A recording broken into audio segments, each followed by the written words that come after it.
We've made some quite drastic changes to our timetable. Being a two-form entry school, it's been quite a big change for people.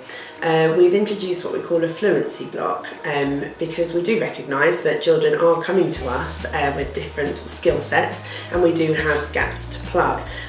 So we're using that as time to sort of provide children with those key skills, times tables, number bonds, number facts, so that later on we can focus more on the teaching of using those skills as opposed to practicing them.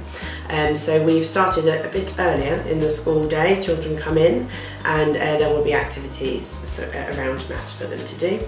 And likewise, we've moved all of our assemblies to the afternoon to give teachers the time to reflect on the lesson and identify children that they think need further support to access the maths in line with their peers the next day. Governors have been into school to actually watch the mastery in practice, so that it's not an alien concept to them when we're actually talking. They also attend pupil progress meetings so they can see quite clearly how the impact of those math sessions, what the impact is on the children's actual progress they're making. Parents have been into class and been part of a learning together time, and they've also had presentations from the class teacher about the expectations in maths for that year group. We have run parent workshops after school where we invited the wider community and also different stakeholders for maths from the community. So we had secondary schools and their take on what they expect of children when they start at secondary school. We have a flyer, a myth buster, because I think there's often a lot of concern for parents that their children aren't being accelerated through the curriculum quick enough. So we've tried every step of the way to involve every stakeholder.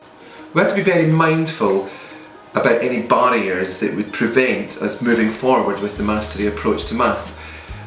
A big part of that is teacher anxiety.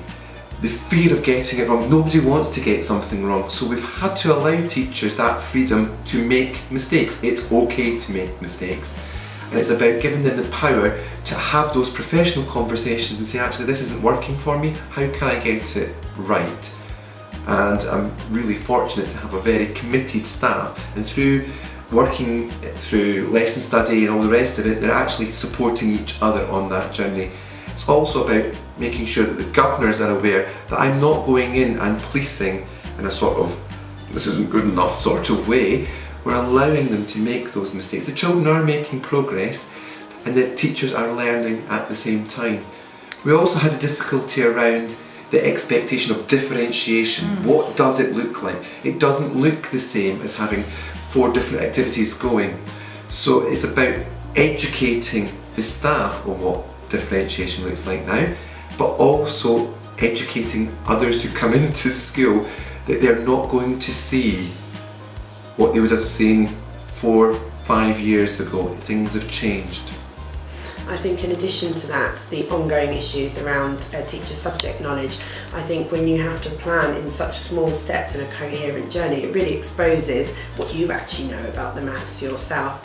So we have put in place lots of quality CPD time for staff, and all of our staff meetings this term have been dedicated to exploring and learning from one another. We have looked at key year groups, starting with a few year groups at a time, and I have been doing team planning with staff and discussing, which structures and things we'd like to see in lessons, and which structures perhaps are best to show certain elements of maths.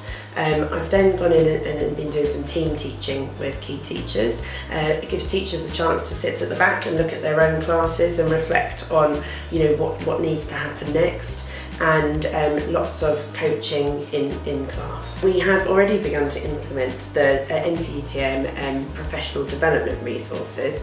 We've started to use the spines to produce our own lessons, and teachers have said how useful they are, particularly with the use of mathematical language, and we're excited to see how we can implement that further up the school and ensure that the children are building upon it each year rather than having to start afresh. And we have looked at developing lots of concrete resources in school from that, and teachers have been very positive actually about the support that's given them in their learning.